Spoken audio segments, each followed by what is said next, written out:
কার হইছে কেন হইছে আমি কেমন কইব কিছু পারে না বয়স কত এর মধ্যে কারণ দিল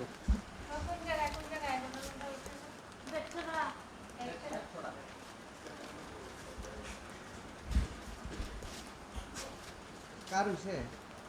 কেন হইছে আমি কেমন কইব কিছু পারে না